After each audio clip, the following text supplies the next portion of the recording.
വിനീത് ശ്രീനിവാസന്റെ ഫിലിമോഗ്രഫിയിൽ ഒരു പൊടിക്ക് വീക്ക് മൂവിയായിട്ട് എനിക്ക് തോന്നി. ബട്ട് എന്നാൽ കംപ്ലീറ്റ്ലി ബോറാണോന്നൊക്കെ ചോദിച്ചാൽ അങ്ങനെയൊന്നും പറയാൻ പറ്റില്ല. കാരണം ഇതിന്റെ ബാക്കി ആസ്പെക്ട്സ് നോക്കുമ്പോൾ ലൈക്ക് ജോമോ ടീജോന്റെ സിനിമാറ്റോഗ്രഫി ആണെങ്കിലും അതുപോലെ തന്നെ ഷാൻ റഹ്മാന്റെ മ്യൂസിക് ആണെങ്കിലും ഇതൊക്കെ അടിപൊളിയായിരുന്നു. ആ സൈഡൊക്കെ അവർ നല്ല ഗംഭീരമായിട്ട് ചെയ്തു വെച്ചിട്ടുണ്ട്.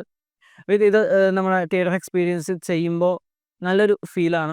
ബട്ട് എവിടേക്കോ എന്തോ പാളിപ്പോയ പോലെ തോന്നി. ഇത് റൈറ്റിംഗ് ആണോന്ന് അറിയില്ല. ഇതിന്റെ റൈറ്റർ നോബൽ തോമസ് പുള്ളി തന്നെയാണ് ഇതിന്റെ മെയിൻ ലീഡും. അത് പുള്ളി നല്ല രീതിയിൽ കൈകാര്യം ചെയ്ത് വെച്ചിട്ടുണ്ട്. നന്നായിട്ട് അഭിനയിച്ചിട്ടുണ്ട്. പുള്ളി മാത്രമല്ല ഇതിൻ്റെ ബാക്കി ക്യാരക്ടേഴ്സ് ആണെങ്കിലും ലൈക്ക് മനോജ് കെ ജയനോ അല്ലെങ്കിൽ ബാബുരാജോ ഷാജോനോ ഇവരൊക്കെ ആണെങ്കിലും ബാക്കി ഫീമെയിൽ ക്യാരക്ടേഴ്സ് എല്ലാവരും അവരുടെ റോള് നല്ല രീതിയിൽ ചെയ്തു വെച്ചിട്ടുണ്ട്. എസ്പെഷ്യലി ഇപ്പോൾ മൂവിനെ പറ്റി എന്തെങ്കിലും പെട്ടെന്ന് എടുത്തു പറയാൻ പറഞ്ഞാൽ എനിക്ക് പറയാൻ പറ്റുന്ന ഇതിൻ്റെ ആക്ഷൻ ഓക്കെ ആണ്. ബട്ട് മെയിൻ കാര്യം ബാബുരാജിൻ്റെ കോമഡി എനിക്ക് ഭയങ്കരമായിട്ട് ഇഷ്ടപ്പെട്ടു. കൂലി മൂവിയിൽ പുള്ളി ഒന്ന് ചുമ്മാ ഒരു മിന്നായം പോലെ വന്നു പോവായിരുന്നു. പക്ഷെ ഇതിൽ ഒരു കുറച്ചുകൂടെ പുള്ളിക്ക് എന്തെങ്കിലും ഒക്കെ കോൺട്രിബ്യൂട്ട് ചെയ്യാൻ പറ്റുന്ന ഒരു ടൈപ്പ് റോളാണ്. അതുകൊണ്ട് എനിക്കത് പുള്ളിയുടെ കോമഡി എനിക്ക് ഭയങ്കരമായിട്ട് ഇഷ്ടപ്പെട്ടു.